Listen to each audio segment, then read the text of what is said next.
we have seen so far the Cauchy-Lewis approach and the second one VSEPR, which help us in predicting the shape. Now the third concept that we are going to learn is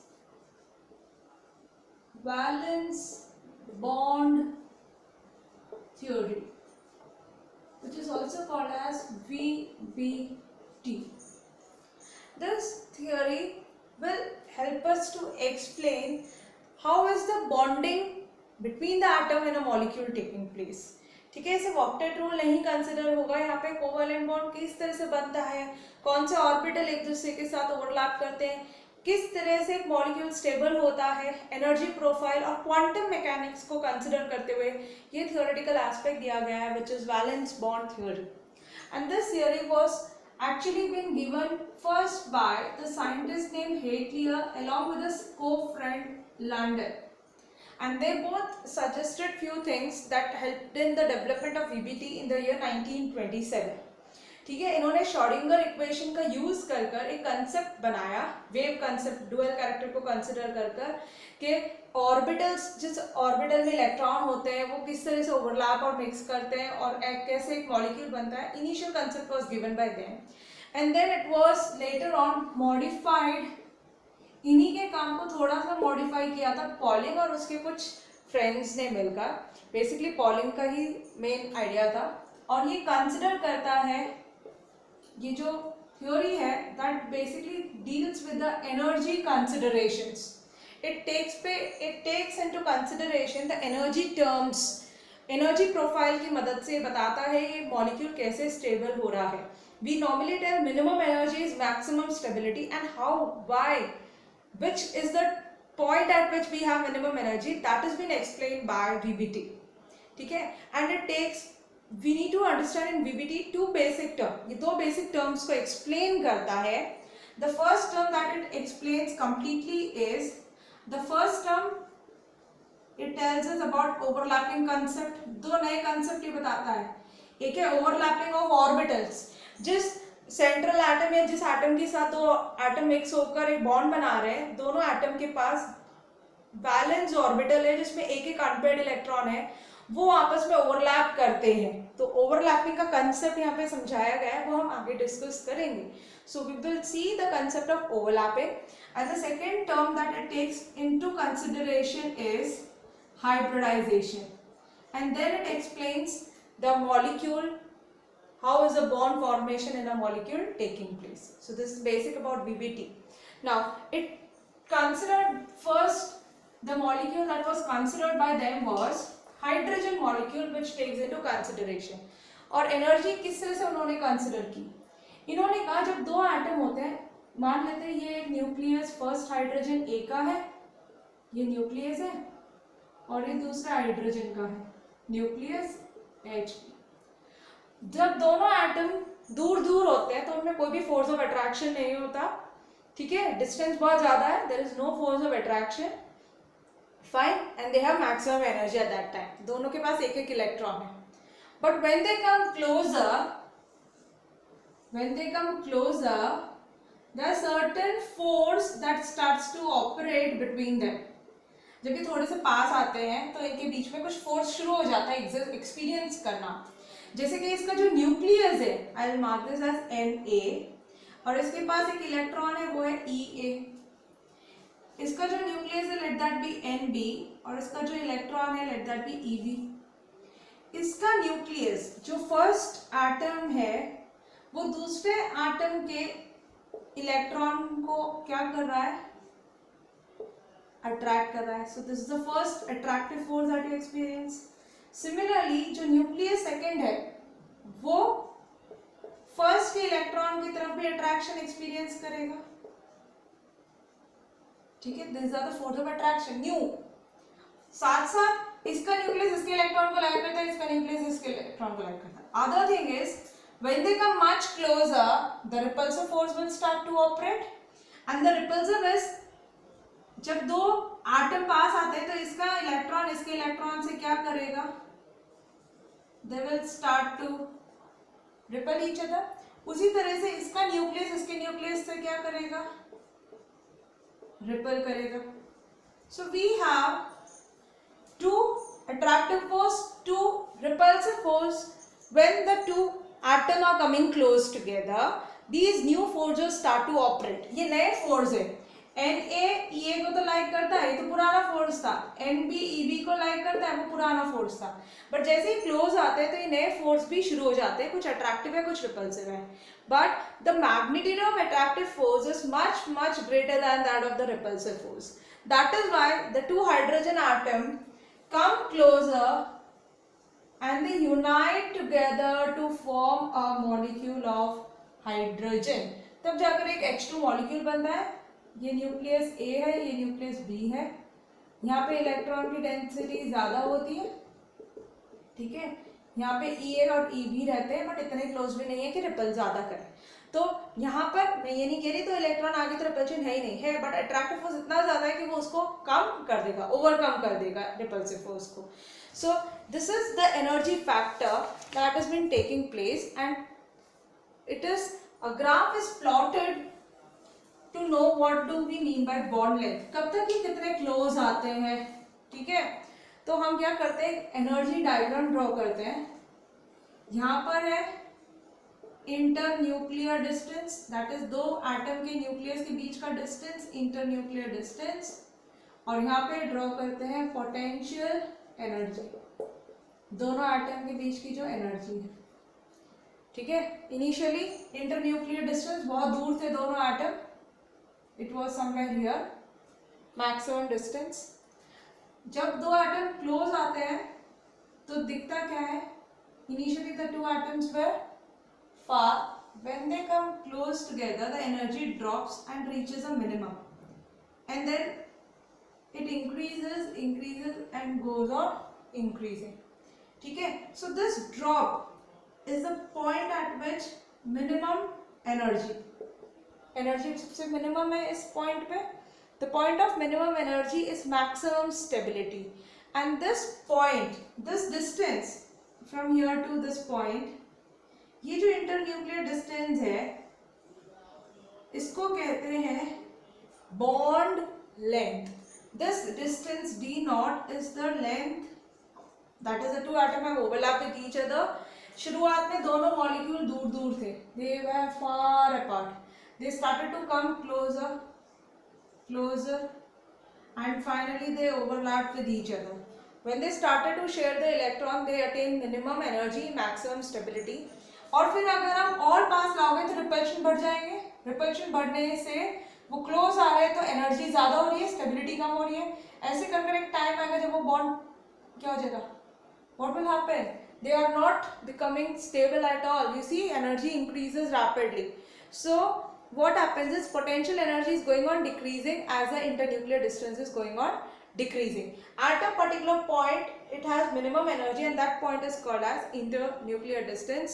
उस point को हम कहते हैं bond length. और जो minimum energy है यहाँ पर, this is minimum energy, here the molecule is formed and the distance is called as bond length. This internuclear distance is termed as bond length, and the energy that is required to break one mole of the bond is known as bond energy. अब हम क्या करें, इस bond को तोड़ने के लिए energy दे रहे हैं और उसको बॉन्ड एनर्जी कहते हैं, क्योंकि रिपल्सिव फोर्स बहुत ज्यादा लगने लग जाता है अगर आप डिस्टेंस और कम कर देते हैं तब. तो जैसे ही डिस्टेंस कम होता जाएगा बॉन्ड लेंथ के बाद वो स्टेबल नहीं रहेगा. So only till this point it becomes stable and then again it increases, energy increases and rapidly you can see it goes on increasing because stability बहुत ही कम होती है. This is how the molecule formation take place.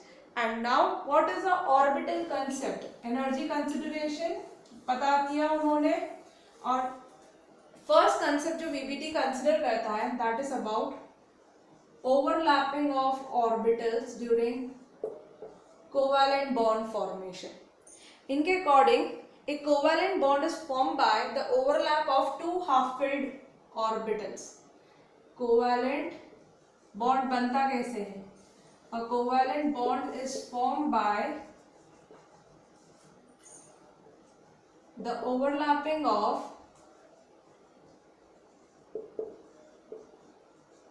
partially filled valence orbital, that is valence atomic orbital containing electrons with opposite spin. तो ये क्या कहना चाह रहा है, दो ऑर्बिटल है, दो एटम के, ये जब कोवेलेंट बॉन्ड बनाते हैं, ठीक है, न्यूक्लियस था इलेक्ट्रॉन था, न्यूक्लियस था इलेक्ट्रॉन था, तो ओवरलैपिंग होती है ऑर्बिटल्स की. This is the overlapping zone between the molecule. ये न्यूक्लियस है, ये overlapped electron. Overlapping means a covalent bond is formed by the partial overlap of orbitals two atom के जो हाफ फिल्ड ऑर्बिटल है, जिनके पास एक एक इलेक्ट्रॉन है ऑपोजिट स्पिन में, ये ओवरलैप करते हैं. And that is how a covalent bond is form. Covalent bond बनेगा कैसे, शेयरिंग से. शेयरिंग के लिए ऑर्बिटल को एक के ऊपर एक आना होगा, थोड़ा सा ओवरलैप करते हैं, it's not complete overlapping. But अगर शेयरिंग बहुत ज्यादा है तो ओवरलैपिंग अच्छा होगा. Stronger the overlapping, stronger would be the bond. Now what are the possible overlapping, which are the orbitals that overlap? Now when the overlapping, we consider overlapping of orbitals, which are the orbitals that are normally mixed. यहाँ इस hydrogen molecule के अंदर, in case of hydrogen molecule, you have 1s orbital of hydrogen, ठीक है, and this is a nucleus. Another hydrogen atom का भी 1s है, जिसके पास एक इलेक्ट्रॉन है. और ये जब मिक्स होते हैं, ओवरलैप होते हैं, बेसिकली ये न्यूक्लियस रहेगा और यहाँ पे इलेक्ट्रॉन की डेंसिटी बहुत ज़्यादा होगी. सो ओवरलैपिंग के बाद, ये ओवरलैपिंग के बाद बॉन्ड बनता है. Bond is form by the overlapping. This is overlap zone. यहाँ पे ओवरलैपिंग हुई है, ठीक है. तो ऑर्बिटल्स कौन से ओवरलैप कर रहे हैं, 1s and 1s. And when 1s 1s और व्हेनेवर टू, जो एटम के ऑर्बिटल है, अगर वो दोनों s ऑर्बिटल है, तो जो बॉन्ड बनता है इट्स अ कोवेलेंट बॉन्ड. अब उसमें भी कौन सा कोवेलेंट बॉन्ड है, this is called as a sigma bond. ये ओवरलैपिंग से जो बॉन्ड बन रहा है, this is a sigma bond. Fine. Now next molecule जिससे हम ओवरलैपिंग का कंसेप्ट और एक्सप्लेन करेंगे, next example that will discuss is the formation of HF molecule, hydrogen fluoride. Hydrogen के पास 1s में इलेक्ट्रॉन है, ये न्यूक्लियस है, ये 1s ऑफ हाइड्रोजन एटम. किसके साथ फिर कंबाइन करने जा रहे हैं, फ्लोरीन के पास p ऑर्बिटल है, ठीक है, डम्बल शेप होते हैं. You have 2pz, then you have 2py and 2px. 3 orbitals you have और 5 इलेक्ट्रॉन है, 1 2 3 4 और एक में एक इलेक्ट्रॉन है. तो 2pz में एक इलेक्ट्रॉन है, वो फ्लोरीन के पास है. This is the 2p orbital of fluorine and you have an unpaired electron in 2pz. 2pz में 1 unpaired electron है, तो ये ऑर्बिटल इसके साथ ओवरलैप करेगा. so what do you get, you have s orbital overlapping, यहाँ पे 2 इलेक्ट्रॉन, यहाँ पे 2 इलेक्ट्रॉन, यहाँ पे 2 इलेक्ट्रॉन. तो ये ओवरलैपिंग हुआ. H और F ऑर्बिटल मॉलिक्यूल्स बना रहे हैं इन HF molecule. This is the overlapping taking place. 2pz orbital of fluorine overlaps with s of hydrogen atom to form a single bond, covalent bond by sharing of 2 electrons. ठीक है, जिनके पास unpaired electron थे वो overlap कर रहे हैं. ये है ओवरलैपिंग का कंसेप्ट. एक और एग्जांपल जो है डिस्कस कर सकते हैं, that is for F2 molecule. F2 is formed by the overlapping of, ये F है, F के 2p ऑर्बिटल है, 2pz के पास एक इलेक्ट्रॉन है, ये 2px, ये 2p/, 2 इलेक्ट्रॉन 2pz। सिमिलरली दूसरे फ्लोरीन एटम के पास भी 2p ऑर्बिटल है फ्लोरीन के, ये 2px 2p/, 2pz, एक इलेक्ट्रॉन यहाँ, 2 इलेक्ट्रॉन यहाँ 2। तो ये तो ओवरलैपिंग में यूज नहीं होंगे क्योंकि ऑलरेडी फिल्ड है। जिसके पास एक ही इलेक्ट्रॉन था ये दोनों आप ओवरलैप करेंगे। नाउ व्हेन दे ओवरलैप, ये F ओवरलैप कर रहे हैं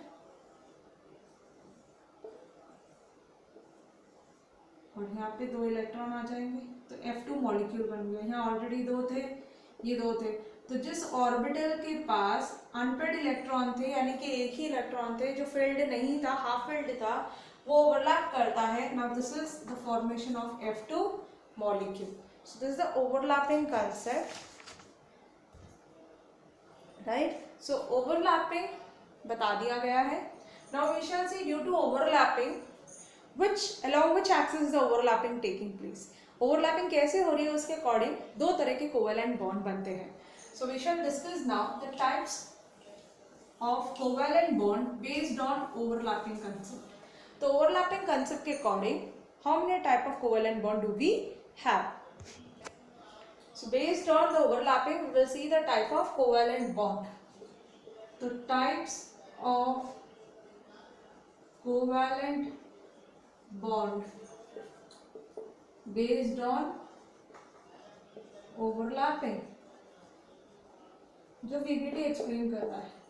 Now there are 2 type of bond formed, sigma bond and pi bond। दो तरह के ओवरलैपिंग होने से दो तरह के बॉन्ड बनते, सिग्मा और पाई।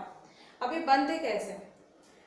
सिग्मा बॉन्ड, जब भी दो एटम जो ओवरलैप होने जा रहे उनके ऑर्बिटल्स इंटर न्यूक्लियर एक्सिस, जो सीधी हॉरिजॉन्टल एक्सिस है उसके ऊपर ही उनके ऑर्बिटल्स ओवरलैप करते उसी एक्सिस के according, then it is called as a sigma bond. So first will discuss sigma bond. What is sigma bond, how is it formed? तो sigma bond is formed by the overlapping of atomic orbital along the internuclear axis। अगर internuclear axis के along में orbitals overlap होने जा रहे हैं, then it's a sigma bond। That is, along the internuclear axis means it's head-on overlapping। अब अपने पास 3 axis है, x, y, z। z को इंटरन्यूक्लियर एक्सिस मान लेते हैं। Z is the we assume Z to be as an internuclear axis। ठीक है, तो अब ये जो सिग्मा बॉन्ड है हेड ऑन ओवरलैपिंग, यानी कि जो ऑर्बिटल ओवरलैप होने जा रहे हैं वो एक्सिस Z एक्सिस के अलोंग में ही होंगे, तो वो ओवरलैप होता है और जो बॉन्ड बनता है वो सिग्मा बॉन्ड होता है। And it is taking into consideration जब दोनों एटम के s ऑर्बिटल होते हैं तब भी सिग्मा बॉन्ड बनेगा।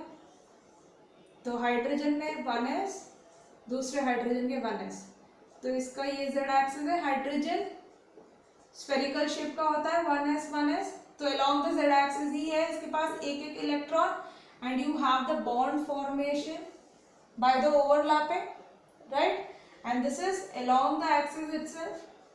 सो दिस बॉन्ड जो यहाँ से शेयरिंग हो रही है, जो बॉन्ड बनता है दो हाइड्रोजन के बीच, वो हमेशा कौन सा होगा? सिग्मा। तो जब दो s orbital, so this type of overlapping take place between atom having half filled s orbital in the outermost energy shell। For example, in hydrogen molecule, the hydrogen atom has 1s electron, 1s orbital with 1 electron, and the other hydrogen also have 1s electron, ठीक है, and these hydrogen atom orbital will overlap, that is 1s will overlap with 1s along the internuclear axis and form a covalent bond, and this is along the axis। एक ही direction में दोनों orbitals आ रहे हैं तो head on overlapping होगी तो strong bond बनेगा दोनों एटम के बीच, and this is a sigma bond.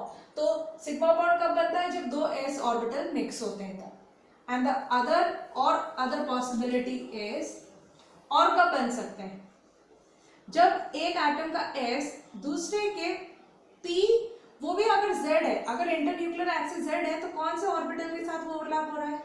z के साथ। अगर s pz के साथ ओवरलैप होता है तब भी जो बॉन्ड बनेगा वो कौन सा होगा? Sigma bond. So you have an s orbital, electron density हर तरफ यूनिफॉर्म है तो z एक्सिस में भी वही रहेगी। In the case of HF, s के पास हाइड्रोजन के 1s में एक इलेक्ट्रॉन है, ठीक है, स्फेरिकल शेप का है, और फ्लोरीन के 2pz में एक इलेक्ट्रॉन था, ठीक है, फ्लोरीन का 2pz ऑर्बिटल लिया है, यहाँ 2px है, ये 2py है, ओवरलैप कौन करने वाला है? 2pz, that is along the z axis. और जब ये ओवरलैपिंग होगी, ठीक है, तो y 2px 2py ऑर्बिटल तो ओवरलैप नहीं हो रहे क्योंकि वो अलग एक्सिस में थे, 2pz ही ओवरलैप होंगे यहाँ पर जो दोनों के पास इलेक्ट्रॉन थे। तो this is H, this is F, fluorine था, and you get HF molecule formed. So in HF the bond that is being formed, अब यहाँ पे जो ऑर्बिटल बन रहा है वो इस शेप का होगा in HF, S और P से जो शेप बनता है this is the shape in HF molecule। तो दो s ऑर्बिटल से सिग्मा बॉन्ड बनता है। अब यहाँ पर भी देखो दोनों एक ही एक्सिस में आ रहे हैं, ये भी z एक्सिस से 2pz का electron 2s, they will again make a single sigma bond, head on overlapping हो रही है।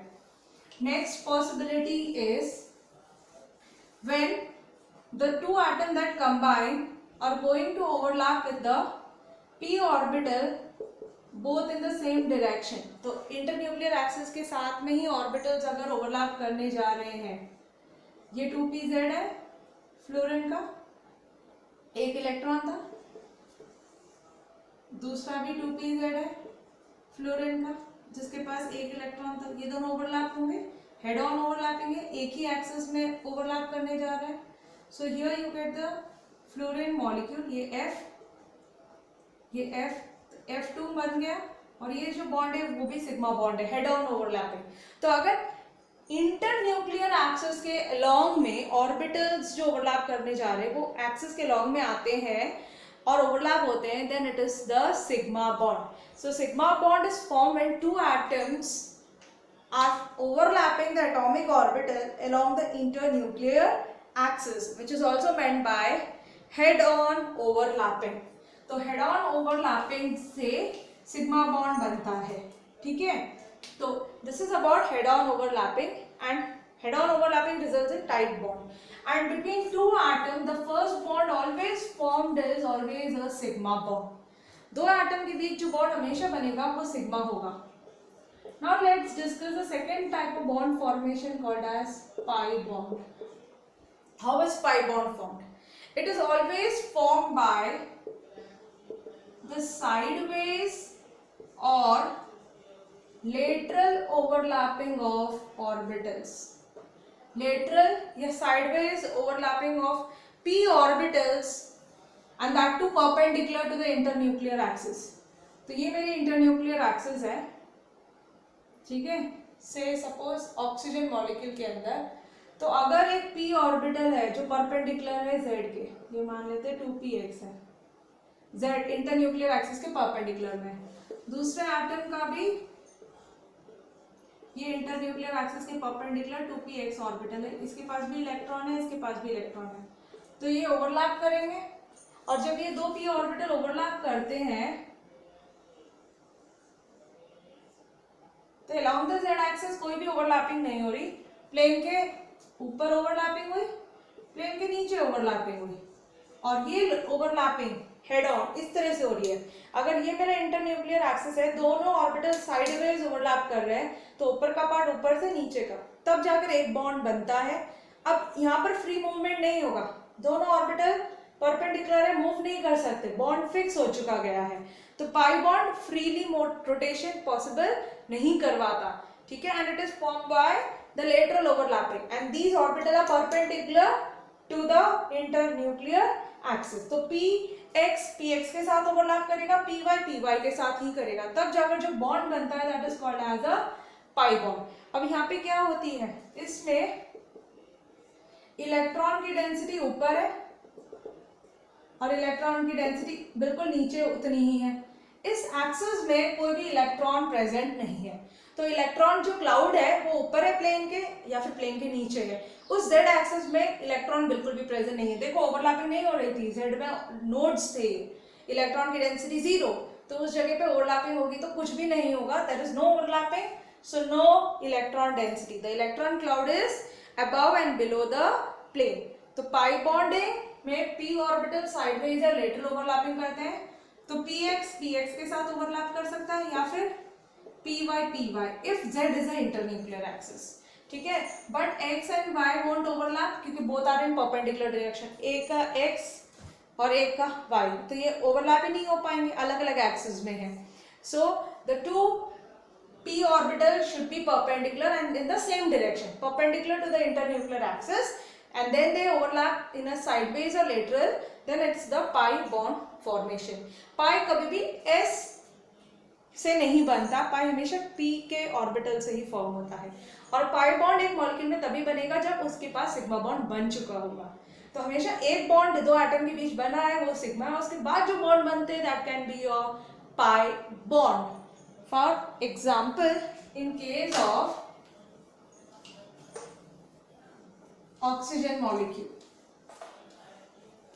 molecule में हमने देखा है oxygen atomic number 8, 1s2, 2s2, 2p4, right. 2s में 2 इलेक्ट्रॉन है, 2p में 4 इलेक्ट्रॉन है, तो ये ऑर्बिटल्स है, ये दोनों ही तो ओवरलैप करेंगे दूसरे O के साथ। ये 2s दूसरे ऑक्सीजन का, ये 2p दूसरे, तो ये ओवरलैपिंग कर कर एक सिग्मा बॉन्ड बनाएगा और एक पाई। तो ऑक्सीजन ले लेते हैं, ऑक्सीजन के पास ये तो हो गया 2pz जिसके पास एक इलेक्ट्रॉन है, 2py और ये 2px। मान लेते हैं एक एक इस तरह से इलेक्ट्रॉन डिस्ट्रीब्यूटेड है। दूसरे ऑक्सीजन में भी सिमेट्रिकल होगा, एक इलेक्ट्रॉन यहाँ पे पेयर्ड, यहाँ पे एक, ये 2pz। तो ये अलोंग द एक्सिस जो ओवरलैपिंग होगी वो कौन सा बॉन्ड बनेगा, सिग्मा। और यहाँ पे जो अनपेयर्ड इलेक्ट्रॉन है ये ओवरलैप करेंगे और ये जो बॉन्ड बनेगा वो कौन सा होगा, पाई। So you have two type of bond in O2. जब भी O2 होगा उसके पास एक p ऑर्बिटल है जो ओवरलैप कर कर सिग्मा बॉन्ड बना रहे हैं,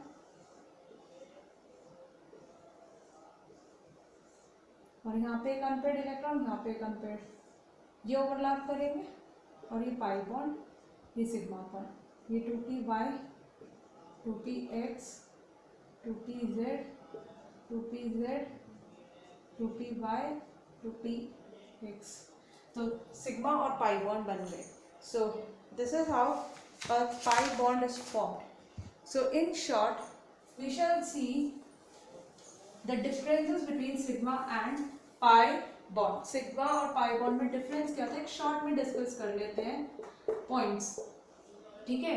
This is formed by head on overlapping, ठीक है, and this is formed by sideways या lateral overlapping. This is formed by the overlap of ss orbital, sp orbital or pp orbital. This bond is always formed by pp orbital.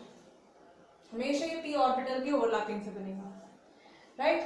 Then overlapping is quite large and it is a strong bond. This bond is a strong bond. Sigma के comparison में pi bond weak bond होता है, lateral overlapping से बनता है। Sharing के बाद, overlapping के बाद जो इलेक्ट्रॉन क्लाउड है वो सिमेट्रिकल होता है, symmetrical electron cloud, and it lie in the axis about the line between the internuclear axis में सिमेट्रिकल है। और यहाँ पे इलेक्ट्रॉन क्लाउड कैसा है, अनसिमेट्रिकल। न्यूक्लियस एक्सिस के बीच वाली जो न्यूक्लियस के बीच जो एक्सिस जा रही है वहां पे तो इलेक्ट्रॉन की डेंसिटी 0 है, तो it is unsymmetrical. Now here you have one electron cloud only, एक ही इलेक्ट्रॉन क्लाउड बनता है, और यहाँ पे दो इलेक्ट्रॉन क्लाउड बनते हैं one above the plane and one below the plane. Then the last point that you need to understand is free rotation is possible along the sigma bond. अगर दो एटम एक ही बॉन्ड से जुड़े हैं, वो sigma है, तो दोनों एटम फ्रीली मूव कर सकते हैं इस बॉन्ड के रिस्पेक्ट में. बट अगर पाई बॉन्ड है, वो परपेंडिकुलर से बन रहा था, राइट, तो आप फ्रीली रोटेट नहीं कर सकते. So no free rotation. Bond के रिस्पेक्ट में ये एटम फ्रीली घूम नहीं सकते. So these are the basic differences between sigma and pi bond. So based on overlapping, according to VBT, we have two type of bond, sigma and pi bond.